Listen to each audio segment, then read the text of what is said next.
However, I'm Paul McGuire Grimes. When it comes to the Fast and Furious movies, it's best to leave logic and science out the window. There's even commentary on the movie that these missions defy law and gravity.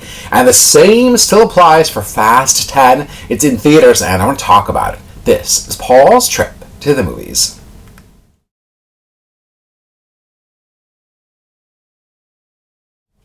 Fast 10 is everything you love about this franchise cranked up to 10. The film flashes back 10 years prior with Dom, who's played by Vin Diesel, and a CGI Paul Walker as Brian performing this massive bank heist, hurling a safe all over the streets of Rio de Janeiro.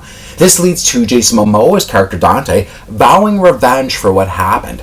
Now cut to present day and we find Dom contemplating his future and the legacy that he wants to leave behind for his son. He's pulled back into the mess when his enemy, Charlize Theron's Cypher, arrives on his doorstep, bleeding out, warning him about Dante and the war that is brewing. Now, Dante knows that family is everything to Dom, so the biggest way and the baddest way to get back at him is to go after everyone he loves and supports him. A massive terrorist attack in Rome is just the beginning of taking out Dom's team, framing them for the chaos and the destruction. The film reunites franchise veterans from Michelle Rodriguez and Jordana Brewster, Tyrese Gibson, and Ludacris to having 4 Oscar winners with Helen Mirren, Brie Larson, Charlize Theron, and Rita Moreno.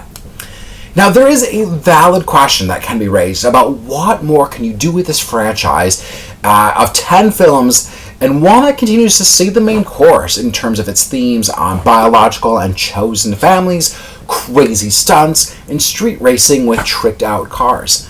Now, Vin Diesel has teased that Fast 10 is the beginning of a new trilogy to end this franchise that started way back in 2001. Do I think that that's excessive? Yes. When has that stopped the franchise? Never. Now, they even went into space in F9.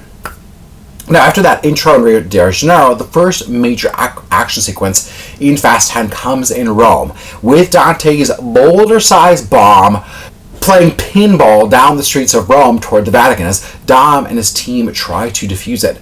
It's a massive undertaking, and one that really pays off in just the absolute ridiculous nature, and it just had the audience cheering afterwards.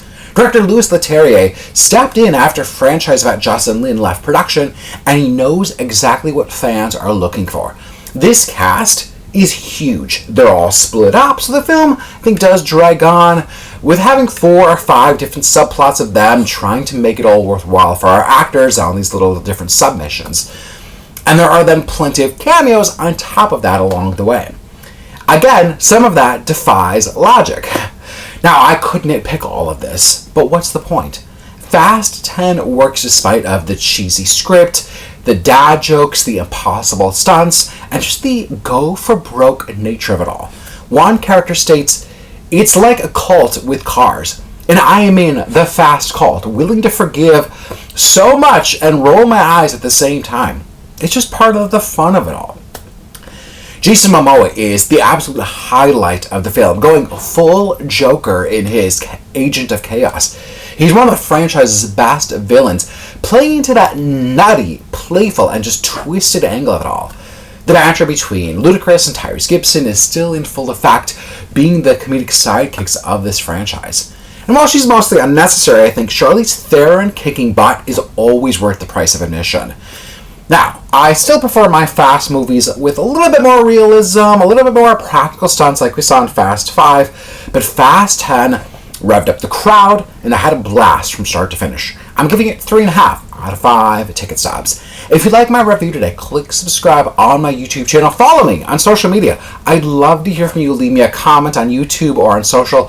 What has been your favorite in the Fast and the Furious franchise? I'd love to hear from you. I think we all have a different favorite movie, and you'll want to go see this, Fast 10, on the biggest screen possible. So go to Imagine Theaters because you want to see it on a massive monster screen with absolute surround sound, and of course that theatrical experience with seeing with a big crowd where you can cheer along, you can laugh along, and just have a great time to go together. So follow them on social media at ImagineMN. They got some fun events coming up for Fast and the Furious, Fast 10, and my tickets are still on sale for my monthly movie series, so go get tickets today. Coming up May 28th is Rear Window, and then on June 25th, is The Dark Knight. I'm so excited to see two of these fantastic masterpieces back on the big screen. I'm going to be doing a talk back afterwards, so I think you're going to have a really great time. So get your tickets today. Paul's Trip to the Movies is also brought to you by Popcorn. Maybe you want to go and do a Fast and the Furious marathon beforehand. Have some snacks on hand, have some popcorn on hand. Maybe you want to just place an order through the website. You can place an online order or go stop in the store today. Try one of their over 80 flavors. They literally have something for everyone. Something salty, sweet, spicy, fruity, chocolatey.